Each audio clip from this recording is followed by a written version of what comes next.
Good afternoon. Welcome to all, the people here in the room and the people joining us online. I would like to start by welcoming the excellencies that are joining us today, friends, dear guests, and everyone else to this side event from data to national and regional journeys, renewing commitment to end the death penalty for drug offenses. Let me start by thanking the organizers that bring us together today, Harm Reduction International and Amnesty International, and to all our co-sponsors, Australia, Belgium, Canada, Colombia, Costa Rica, Czechia, the European Union, Mongolia, New Zealand, Pakistan, Switzerland, the Office of the High Commissioner for Human Rights, the Pompidou Group in the Council of Europe, and Justice Project Pakistan.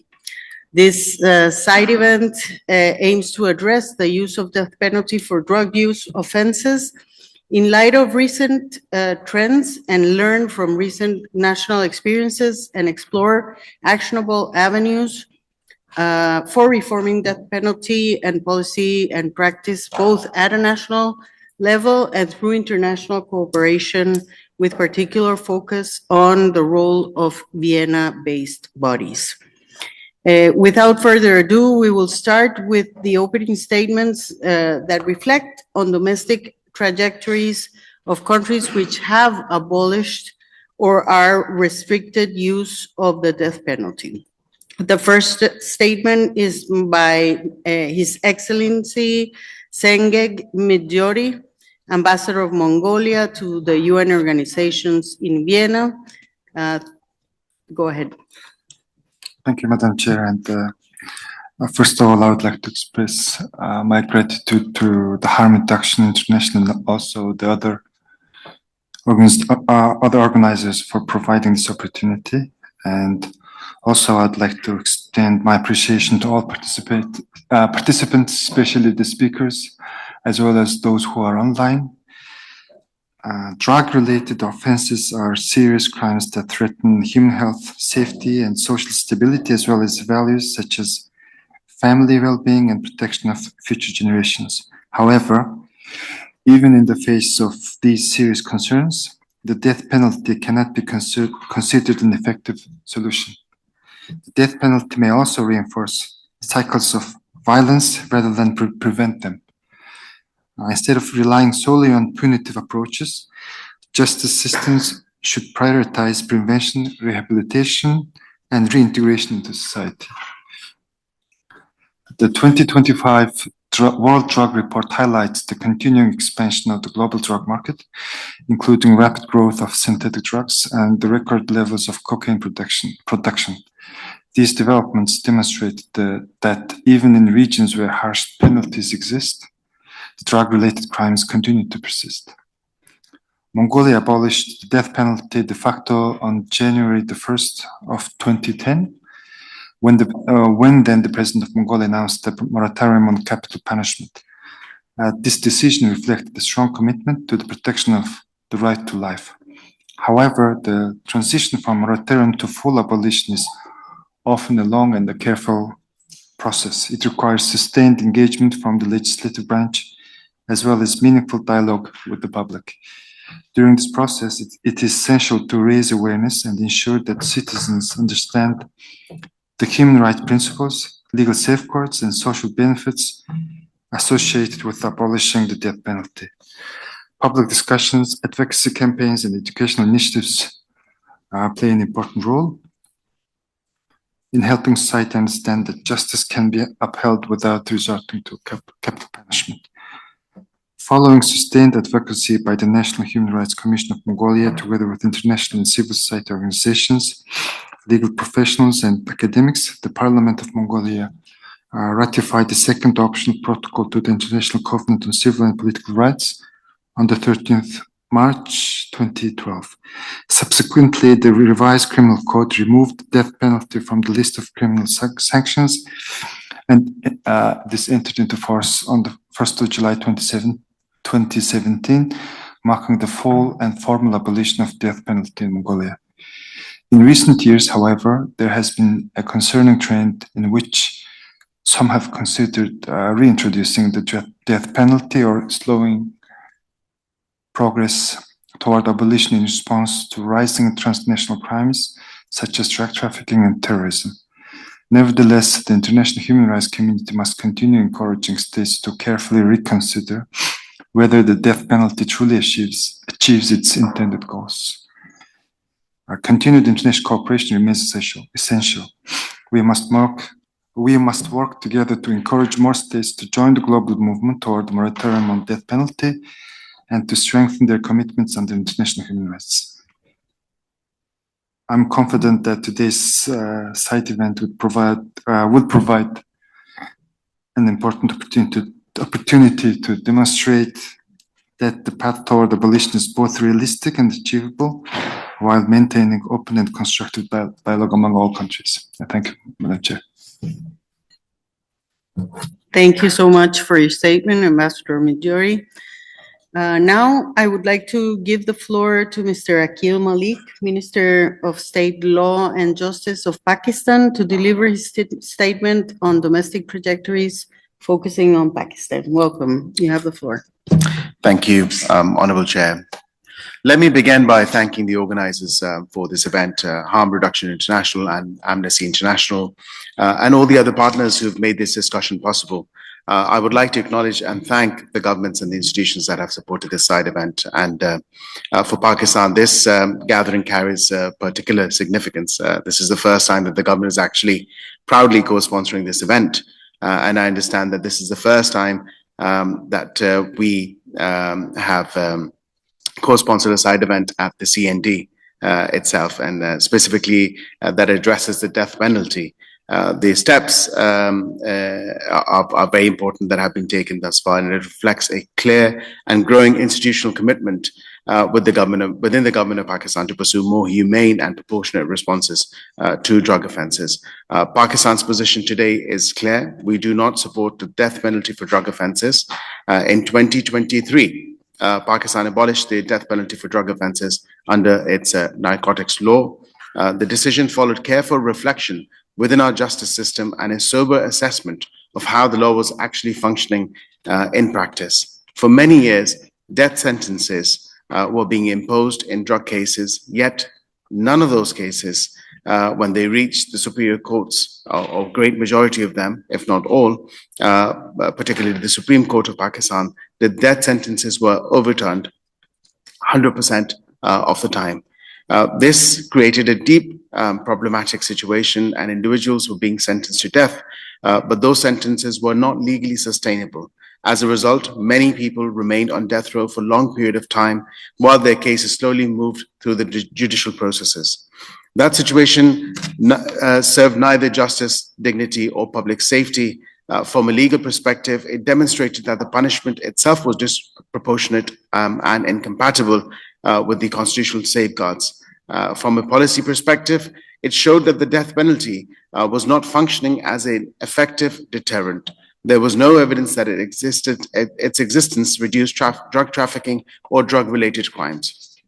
And from a human perspective, it raised serious concerns about dignity and fairness, leaving individuals on death row for years for offences that courts ultimately determined did not warrant such punishment, which was not consistent with the principles of justice or our system that seeks to uphold justice. For these reasons, Pakistan made the decision to remove the death penalty for drug offences from our legal framework.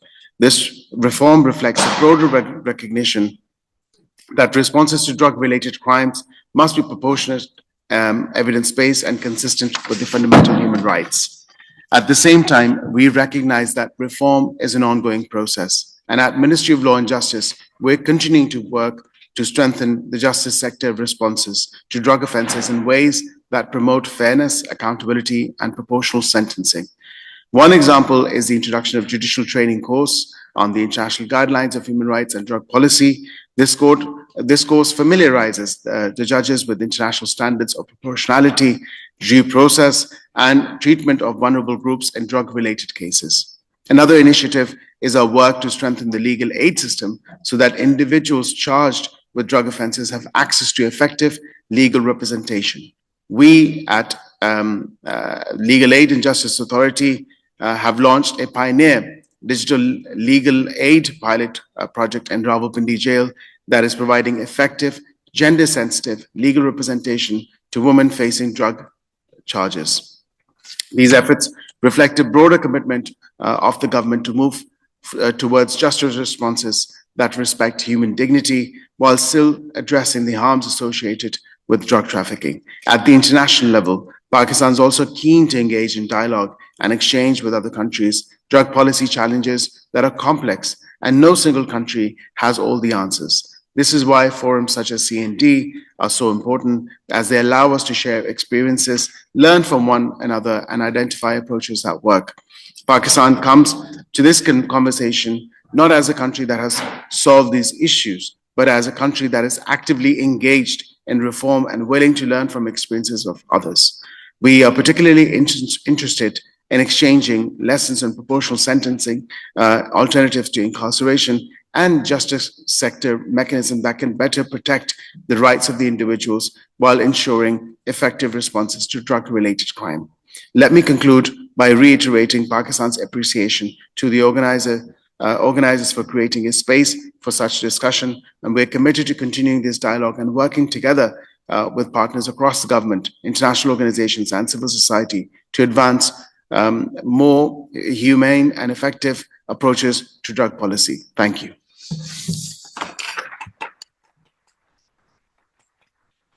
Thank you, Mr. Malik. Important steps taken by both your countries, very interesting examples of what we need to move forward. Now I'd like to introduce our first panelist for this event, Ms. Giada Girelli. Giada is a senior analyst for Harm Reduction International, working on issues at the intersection of human rights and drugs control. Ms. Girelli will provide an overview of the use of the death penalty for drug offenses in 2025 and the key learnings of the report. Welcome, Giada. You have the floor. Thank you very much, Madam Ambassador, and thank you, Ambassador and Minister, for your important remarks. I'll be very brief. I'm keen to hear from our other speakers, but I'll take just about 5 minutes to walk you through the key findings from AICHR's 2025 Global Overview on the Death Penalty for Drug Offenses. You can find some highlights on the tables as well, pause on who's mostly impacted by this measure, and then address why we believe it's important to have this discussion here in Vienna. So in terms of key trends, we can safely say that 2025 was a record-breaking year for the death penalty for drug offenses in the worst possible way. AICHR confirmed at least 1,212 executions for drugs in 5 countries. This is the highest figure in 20 years, and it's also a partial one. Hundreds more executions remain uncounted because of lack of transparency by the part of retention states or state secrecy. Executions continue increasing at a dramatic pace. This was a 97% increase from 2024, which mirrors a 97% increase in drug-related executions in both Iran and Saudi Arabia. Singapore and Kuwait also contributed to the trend to a lesser extent. Moving from practice to policy, we also saw some rare legal reforms. So in the past few years, we mostly saw reforms aimed at reducing use of the death penalty for drug offenses. We had examples in Vietnam in 2025 and in Pakistan and Malaysia in 2023. In 2025, actually, we had 2 states, Algeria and the Maldives, expanding applicability of the death penalty to drug crimes. And this is for us a bit of a concerning signal of a normalization of this measure as a tool of drug control. Now moving to who's impacted by this measure. We don't know many of the stories of the people sentenced to death and executed because of lack of transparency, but available information tells us that the death penalty is not reserved to the most powerful actors in the drug market, as many retentionist countries claim. It is actually overwhelmingly couriers and other low-level figures who are disproportionately affected, and this is inevitable due to the structure of the drug market and the ways drug laws are designed and enforced, but also makes the death penalty inevitably ineffective at countering drug use and drug crime. We can also say it's mostly people at the margins. Over a fourth of all executions were against ethnic minorities and over 20% against foreign nationals.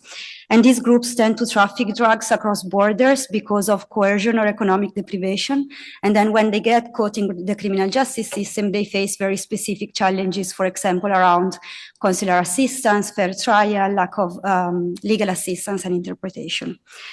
We also documented a record 23 women executed. This is again a record figure, and many of them were arrested, some of them executed together with their husbands or partners, and available information tells us they were likely accomplices in the crime rather than the main culprits. Now, why do we believe it's important to have this discussion here in Vienna? Thank you. Probably the key finding from this year's report, which is also in line with last year's report and with research by other organizations, including Amnesty International, is that executions for drug offenses accounted for around 40% of all executions globally, meaning almost 1 in 2 people executed around the world in 2025 was executed because of drug crimes. And this weight of drug control on death penalty practice implies that we cannot just leave the death penalty be a side note in Vienna's discussions. Drug control is also never a purely domestic consideration, so debates in this forum remind us that the drug market is inherently and inevitably transnational, and that policies undertaken at domestic level are in pursuit of goals and priorities which are set in the drug control conventions and here in Vienna. And so we can just shrug off the death penalty as a national decision and consideration. So there's more that the international community and Vienna-based bodies specifically can and should do. Next slide, please. First of all, we need more information. Transparency is a core obligation of retentionist states, yet many, if not most, death sentences and executions remain unknown. And the international community, including UNODC, can and should do more to obtain this information from states and then to disseminate it among policymakers and other actors. Secondly, we need a robust assessment of how the UN family in its entirety can be better aligned in the promotion of evidence-based and effective drug policies at domestic, regional, and international level, including in the design and implementation of anti-drug programs. This includes a reflection on how system-wide coherence on this issue can be promoted, particularly at a time of limited resources and restructuring. And one opportunity, of course, is the independent expert panel. And we hope they will take this issue forward and carry out a robust assessment of the use of this measure. And finally, we need evidence-based discussions among all member states, abolitionists or retentionists, to constructively assess whether and how capital punishment promotes or rather hinders the pursuit of shared goals, meaning the promotion of the health and welfare of humankind and the commitment to promote all human rights and human dignity in the implementation of drug policies. There are many upcoming moments that can host this discussion, this session, intersessional sessions, the development of the new UNODC strategy. And these moments, we believe, should be capitalized upon for an evidence-based reflection on whether it is still acceptable that shared commitments are pursued through an ineffective, harmful, and ultimately legal practice. So I'll stop here, but we hope this side event will not be a one-off, but rather, one of many pieces of a broader conversation. Thank you. Thank you, Giada, for your presentation and for the report, which is very comprehensive and exhaustive.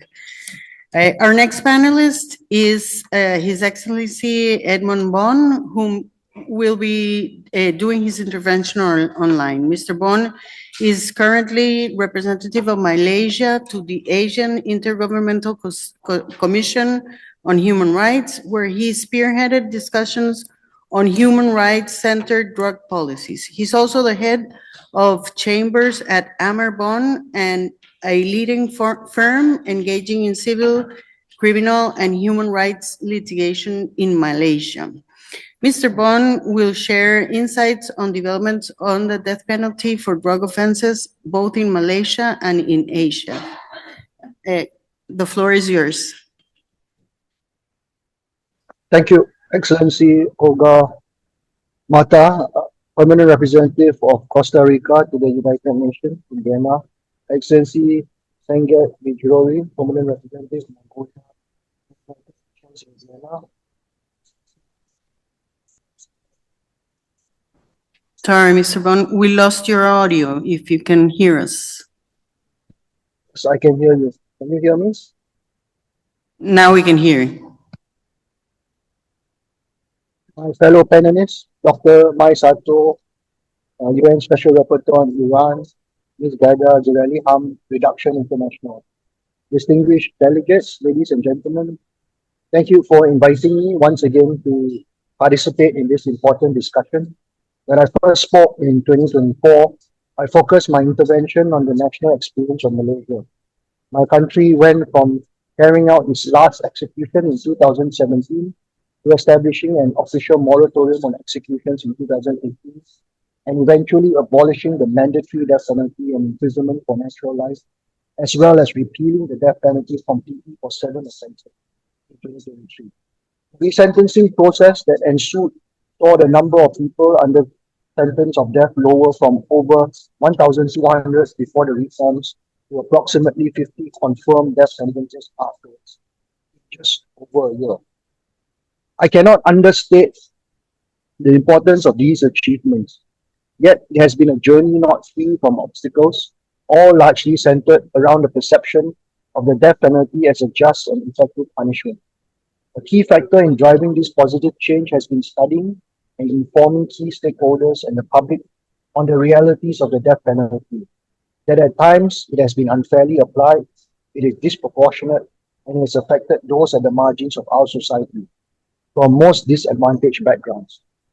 A punishment that is not only in contravention with international human rights law and standards, but which has also failed to completely deliver on its promise of safety. The death penalty is irreversible. It cannot be undone, unlike any other punishment. If the justice system makes a mistake, be it due to faulty evidence, mistaken identity, inadequate legal representation, or unreliable witnesses, that error becomes permanent. And it comes to say that no justice system is perfect. Every system is capable of mistake. We also need to acknowledge that the death penalty often accentuates the broader social inequalities. Around the world, those who face capital punishment tend to be the poor or marginalized. They are also more likely to have limited access to effective treatment. This is Malaysia's resentencing process has now concluded. The government is in the process of reviewing death penalty as a form of punishment in the criminal justice system. Hopefully, the next step will be complete abolition. We progressively shift away from the use of the punishment. Other critical issues have come to the fore. These include to support those transitioning back into society after decades of death, criminal records of employment opportunities. Sorry to interrupt you again. We seem to have a problem with your microphone. Can you hear me now? Now we can hear you. Thank you. Yeah. I think it's sometimes it gets cut off. So as we progressively shift away from the use of the punishment, other critical issues have come to the fore. They include the urgent need to support those transitioning back into society after decades of death row, impact on criminal records, on employment opportunities, and the implementation of comprehensive education and rehabilitation programs or facilities. The need to focus resources on tackling these root causes of crime have become even more urgent. When talking specifically about the death penalty for drug-related offences, it has been impossible to divorce this conversation from the need to relook at some of the underlying assumptions or responses to the drug trade. Some ASEAN countries have begun to challenge the highly punitive and stigmatizing approach of law enforcement while advocating for a move towards harm reduction and health responses. Legal reforms on this issue have been under active discussion in the past couple of years. Malaysia has not been alone in moving forward in this journey in Southeast Asia. Vietnam and Thailand have adopted reforms and initiated measures to achieve more proportionate and effective responses while expanding access to health and social services. Commutations for drug-related offences have also been seen in Indonesia and Singapore. At the ASEAN Intergovernmental Commission on Human Rights, AICHR, these key human rights issues, among others, are regularly deliberated on. While any progress is encouraging, there is no hiding that the continued retention of the death penalty hinders human rights progress. In my view, drug-related offences do not meet the threshold of the most serious crimes under international law.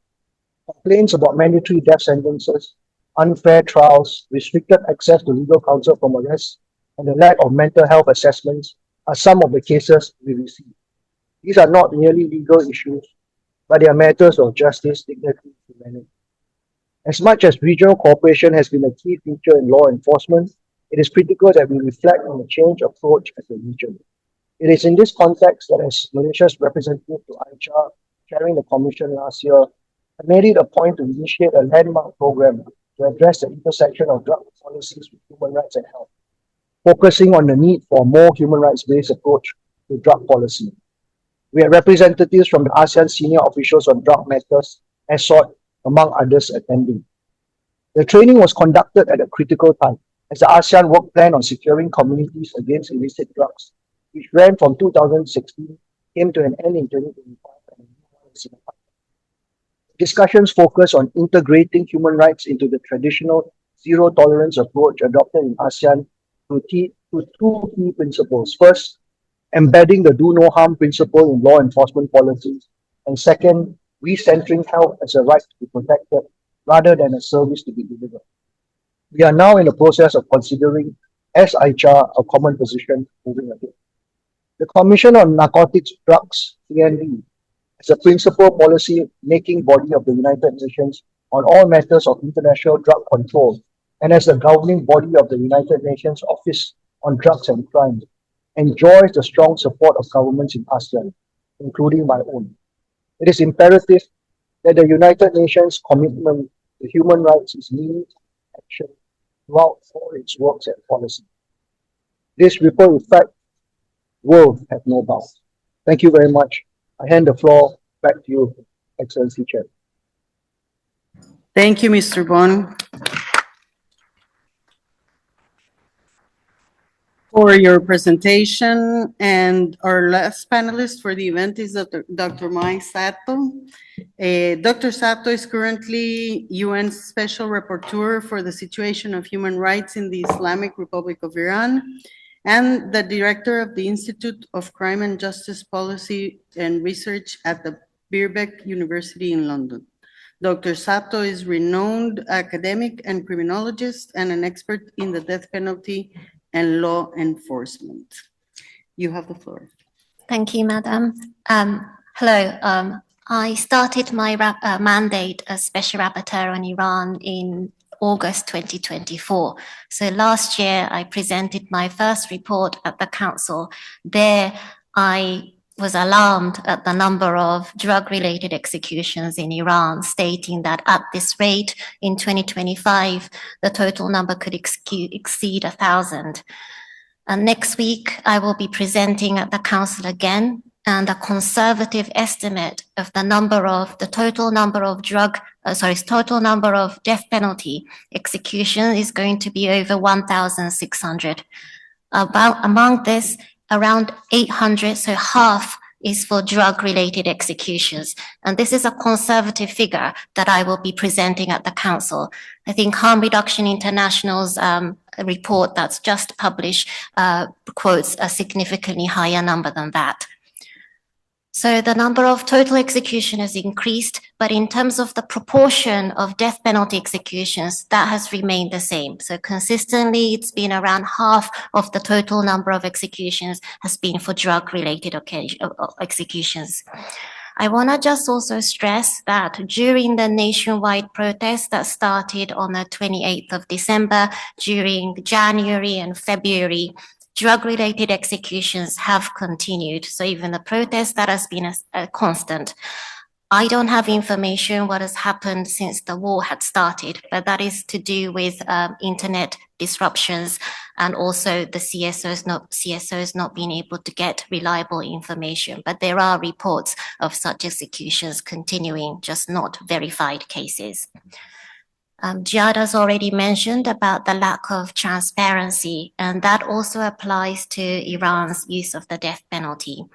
If I compare the number of cases that's reported by Iranian authorities, they're not a total number. It's the reporting of individual cases through officials or through state media or state-linked media. So if I compare that figure with the numbers that CSOs report, will reach the conclusion that only around 7% of the executions are reported through official channels. That's the overall death penalty numbers. If we look at just for drug-related executions, that percentage from 7% goes down to 0.4. So the lack of transparency is very bad for drug-related executions. And for this, just a shout out to reports by Harm Reduction International, Amnesty International for their continued reporting and the continued reporting of annual statistics, which is enormously helpful in tracking trends as well as knowing an overall picture. As my role as rapporteur, I report to the General Assembly and also the Human Rights Council. But on a day-to-day, one of my role is to bring up individual cases and write allegation letters to Iranian authorities. Since taking up the mandate, I've been very interested in taking up more cases relating to drug-related executions. That has been a significant challenge. And I say this compared to other death penalty cases. It has been significantly easier to take up death penalty cases for individuals, for example, facing national security offences or cases of political activists. The limited number of cases where I have managed to get consent from either individuals or their legal representatives or their families, many of them are from Baluchi community, and their life is marked by poverty, undocumented status, as well as lack of due process protections and an over-reliance on confessions. And I think the reasons why it's been difficult to get consent on drug-related executions is that these individuals are not used to the UN mechanisms for political activists. They themselves often know about the UN mechanisms. Their family also know political activists or know the UN process. In that way, it's easier for me to get consent. But it's also combined by many CSOs working on Iran human rights. Their focus has been on political activists, not so much on drug-related executions. And I think the same can be said for my mandate as well. So this is something that I am working actively on at the moment. Next, I wanted to talk a little bit about the law that governs the use of the death penalty for drugs in Iran, which is the law on combating illicit drugs. There was a revision to this law in 2017, which was welcomed by the international community because it set higher thresholds for illicit drug quantities subjected to capital punishment. And I wanted to note that this revision, my understanding, was backed by, initiated actually by several European states who used the possible withdrawal of funding to Iran's drug program. And I think this is an example of active engagement through member states and also the involvement in UNODC. So this revision made in 2017 had a dramatic reduction in the number of executions for drug offences through several hundreds and all the way down to the 20s after 2018. But from 2021 onwards, the number of drug-related executions continued to increase, and now we are at the stage the number of drug-related executions are even higher than before the 2017 revision. So with this in mind, I was very excited to learn last year that the Iranian authorities are considering revising the law further, specifically to reduce the number of drug-related executions. And I'm happy to talk a little bit more about the limited information I have of this initiative, but I continue to engage closely with the Iranian authorities on this matter. I think I have a few minutes left, so I just wanted to say a few words about my impression of CND and my broader engagement with other UN agencies. This is actually my first time attending the CND, so I was a little surprised and also grateful that I was invited to the only side event that specifically deals with the death penalty and drug policy. So I just want to extend my congratulations to the organizers, Harm Reduction International, Amnesty International, and all the co-sponsors of this event. But I am very pleased to see that so many side events co-organized with AICHR trying to mainstream human rights into drug policy. I've been talking about the need for more transparency on drug-related executions in Iran. And one collaboration or initiative that could be done by UNODC is their focus on drug-related executions in the World Drug Report. I think here UNODC can play an active role in promoting transparency. Perhaps mainstreaming human rights in drug policy will be further achieved by a move from the OHCHR staff some to Vienna. My understanding is that in the summer, at least the Iran desk will be moving, OHCHR staff on Iran desk will be moving to Vienna, meaning that OHCHR staff as well as UNODC and missions in Geneva could further collaborate in mainstreaming human rights dialogue in drug policy. And lastly, what I plan to do in my mandate is to at least have one report focusing on drug policy and human rights in the Islamic Republic of Iran. This is something that I have planned over a year ago, but due to different developments happening inside Iran, I had to postpone this report twice. So I'm hoping that I can focus on this topic at the next General Assembly. And I very much look forward to further collaboration with OHCHR, but I also look forward to engaging more constructively with UNODC and with the Iranian authorities. Thank you very much.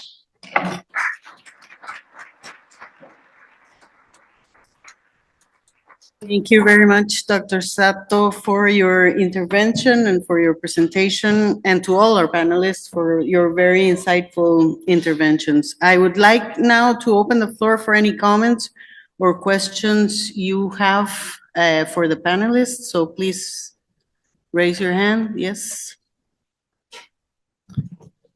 Thank you, Ambassador, and good afternoon. I would like to make two very brief comments and then pose a question to the panel. First of all, I'd like to congratulate the Minister Malik from Pakistan for his statement. We were very pleased to hear from him very powerful words and regarding all the advancement of Pakistan in this field, which for us is very important. Particularly, we were very pleased to hear also his remarks on legal aid for prisoners and for defendants that face these very serious accusations, and also the gender-sensitive part of his intervention is very important for us. Secondly, I would like to make a comment on the intervention of Ms. Sato. First, we support very much your role and we support your mandate. And secondly, we are very pleased to hear that your proposal of mainstreaming human rights into the work of UNODC. We have been advocating for that. By the way, I forgot to say I'm Jose Maria Bastida from Spain. So so that you know that these comments come from Spain. And then my question is regarding, we've been listening from the panelists all the advancement and all the problems and challenges that there are in several regions to avoid or reach a moratorium on death penalty. But I would like to hear from you what's your perspective from the civil society participation, and what is the role of civil society in somehow encouraging the states and the authorities to take steps into first a moratorium and then a total abolition of death penalty. Thank you very much. Thank you. Maybe we can take a couple of questions and then have the panelists answer. Yes, please state your name and where you're from also. Thank you, Jose Maria. Yes, good afternoon. Hi, everyone. I'm Gloria Lay from an NGO called the International Drug Policy Consortium. So I'm based in Thailand and I work in Asia. And I note the developments in Southeast Asia in particular. It's good to hear of some positive steps made in Thailand and Vietnam in particular, although I note that there are still probably many people on death row and where there continues to be the death penalty sentence, even if executions have not happened or there is a moratorium that is in place. And it seems from the data that it's only Singapore that's in the Southeast Asia region where there are still executions that I've seen. So I guess my question is advice from people in the panel, but for CND or for UNODC, on what could be done to encourage a shift away from stepping away from the death penalty, not just for Singapore, but also for the other countries where death penalty sentences are still imposed. And I think also for the delegate from Spain raising the issue around civil society engagement, because this is incredibly limited or non-existent or just severely repressed. I know in Singapore and Vietnam and other parts, as it is in other parts of Asia and the Middle East. So I think, especially in light of that, what advice would you share in terms of what member states and the UNODC could do through forums such as the CND or perhaps ASEAN as well? Thank you. Anyone else? Okay, so maybe we can start with Mr. Malik that has got a specific question and then move on to the other panelists for a more general comment. Sure. Thank you very much to Mr. Jose Maria and Gloria Lai as well for their interventions and for their comments. Specifically, beginning with, I mean, I can address whoever's before, but I think I'll probably start with ladies first. So, Gloria, so thank you for this. I mean, of course, it is very pertinent to see, and I think domestically, each country has to see for itself. I mean, for our case, in our journey back in 2023, of course, there were several judgments of the Supreme Court as well, of Supreme Court as well, and I'm happy to share the trajectory that we have sort of followed and our journey since 2023. Of course, through these judgments, the precedents of the courts at the Supreme Court, majority of the cases for drug-related offences, whether that involved a woman or a juvenile or even a male citizen or otherwise a person, in majority of the cases, when the cases went up to the Supreme Court, probably about 90 to 100% of the time, the death penalty would be turned into a life imprisonment because of the lack of cogent convincing evidence or other technical on technicalities, on issues of technicalities during the trial, at the time of the stage of the trial, or at the first appellate forum at the High Court, and then finally at the Supreme Court. So of course, this got us thinking that there's actually an issue at hand, and that this needs to be addressed. And then with engagement with the civil society, that obviously is very, very much interconnected. There's various organizations such as Amnesty International and domestically as well, JPP, Justice Peace Project, which is also one of the Justice Project Pakistan, which is one of the co-sponsors of this event as well. They actively work, and there are a number of other organizations that work on very pertinent issues, and particularly death penalty and legal aid and access to justice and so on and so forth. So of course, you need to have a look at the data of all the persons who are incarcerated for drug-related offences, whether that sentence that is being handed down to the courts, does that sort of commensurate with the act itself, and then also seeing when it goes through various stages of the legal process, does that actually uphold at the highest level, at the highest appellate forum? And we've seen this, through our sort of, data analysis of past several years since this law was promulgated in 1997.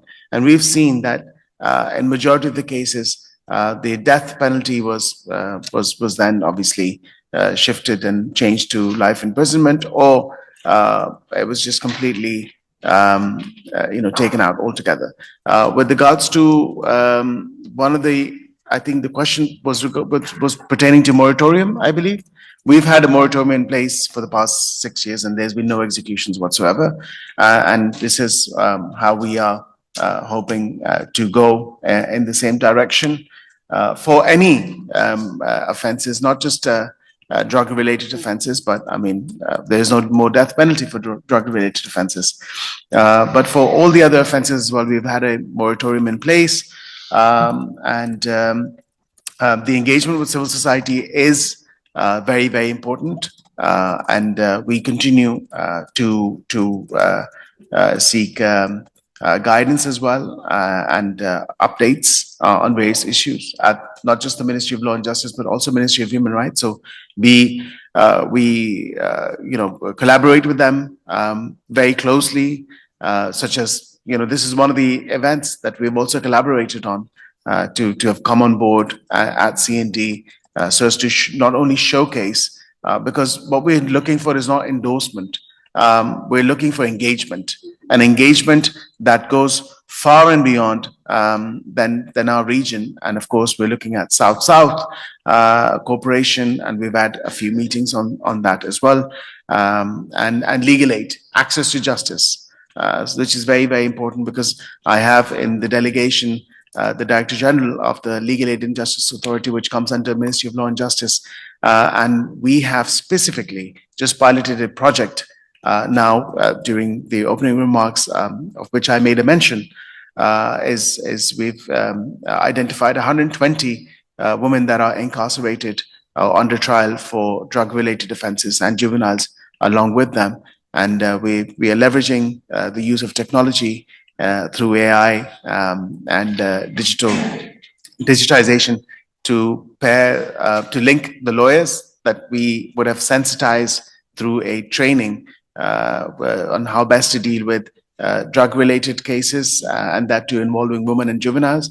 So that's a pilot project that we have just sort of kickstarted, but we will be rolling this out in collaboration and coordination with the bar councils, the bar associations, and the civil society as well throughout the country. And this is what we're looking at. So we're using AI technology through this app that Legal Aid and Justice Authority has, and pairing and matching that up with and assigning those cases through AI.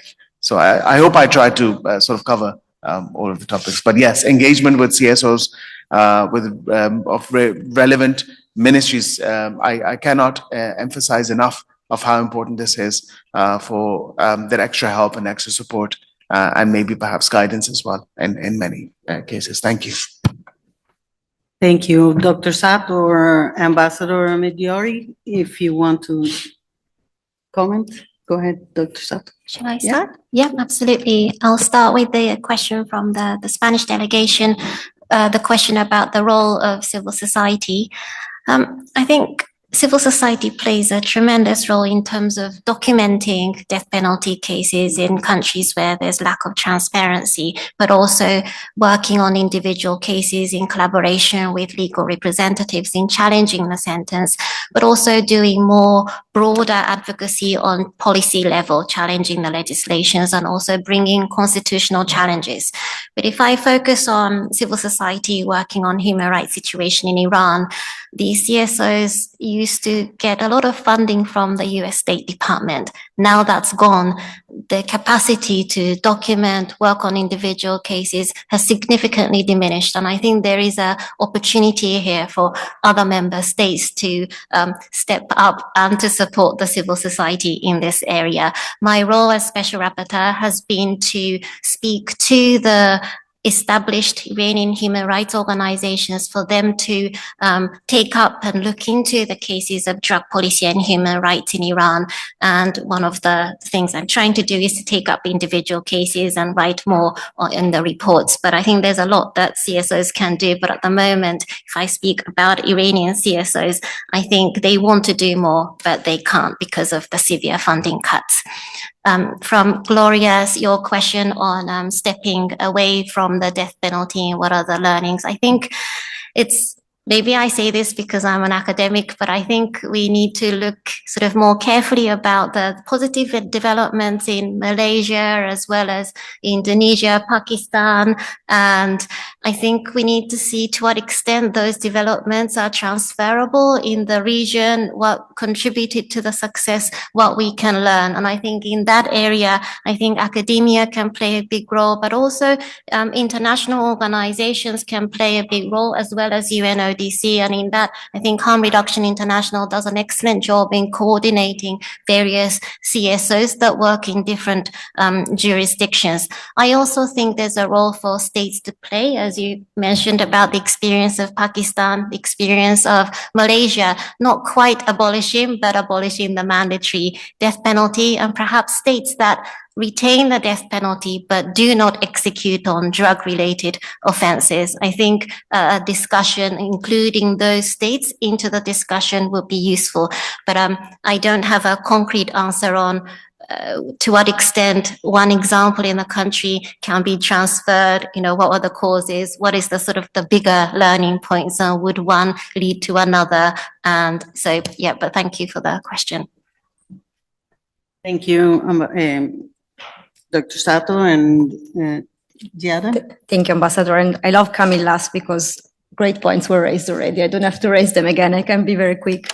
On the role of civil society, again, I have to reiterate, a lot of the work that all of us do relies on the efforts of local civil society organizations that operate with shrinking funding and under severe repression. And so when we, as international organizations or the UN, is able to provide figures, it's not because of our own work, it's because of the work of people in Saudi Arabia, Iran, Indonesia, Malaysia, who work in very sort of sometimes repressive environments, difficult environments on a very controversial issue. And so these issues of funding and protection are key. We couldn't be working on the death penalty without them. They're also the ones carrying the sort of the weight of legal representation in a lot of cases, precisely because of the profile of the people who are facing the death penalty. Most of the times it's people from marginalized backgrounds who cannot afford lawyers. And so the sort of critical monitoring work needs to be sort of protected. And when we say monitoring, it's not just about figures, but it's also about monitoring trends. So again, if we talk about effectiveness of the death penalty in tackling drug use and drug crime, if we talk about systemic fair trial violations, so all of these angles are sort of raised thanks to the research and the advocacy of civil society organizations. In terms, and one last thing that then linking to the issue of evidence, I think the unique role of civil society is also to depoliticize the issue a little bit, and so to bring it back to the evidence and the individual stories. When we talk about the death penalty, it becomes political very quickly, and so we often move away from the evidence very quickly and start going into this kind of sort of black and white conversations that don't necessarily help. And so we care very much about the evidence because we believe that's where the answer around the death penalty lies. And so we believe in this role of depoliticizing. What we cannot do is change laws and policies, and that's where we need the ears of policymakers and diplomats.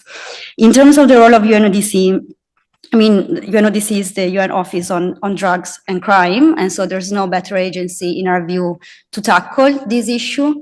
What we can say from the outside is that there's a perception of deprioritization of the topic. The death penalty doesn't appear in the strategy of UNODC. There will be a new strategy soon, so we hope this will be remedied there. As Dr. Sato was saying, there's no mention of the death penalty in the World Drug Report. That's another missed opportunity for monitoring. And then there's sort of limited information about what happens domestically. So as UNODC plays a very important role is supporting countries in their anti-drug control, in their drug control programs, but there's limited sort of engagement between civil society and UNODC from what we can know in terms of making sure that these programs promote restricting use of the death penalty. So we believe there's plenty of opportunities there. Maybe the last thing I say is that both UNODC and other regional and international platforms have a unique role in sort of bringing policymakers together. It's so precious to have people here like Ambassador and the Minister who can share their positive experiences. And we believe if we can put, everyone in the same room, and if everybody just started to talk to each other, we could find effective solutions. That doesn't happen because, you know, we need someone to be willing to host a discussion, and, you know, the UN is a great place to do that. So we hope it will take up that opportunity. Thank you. Well, thank you to all our panelists. I think we can summarize the event by saying there's an alarming trend of almost doubling executions from 2024 to 2025, 40% of those being drug-related. We talked about a call to disseminate the right information, using the right systems, and wide coherence, inclusion of the topic within the expert panel, which I think is a very important issue that you raised. And also that all our communication and our discussion is evidence-based. We saw a lot of new policies, but we still have a long way to go. And definitely the CND represents an opportunity to bring together countries and other interested parties to find better ways of moving forward on these issues and being able to discuss all of this. Thank you again to Harm International and Amnesty International and all the co-sponsors. This is my second year chairing this event, and this year there's more countries than last year, and even Pakistan joining us, important. I think that next year we'll need a whole slide. So hopefully we'll have more and more countries joining the discussion, because it's something very important that we need to keep talking about and keep finding ways to move forward and bring that number down. Thank you everyone for being here.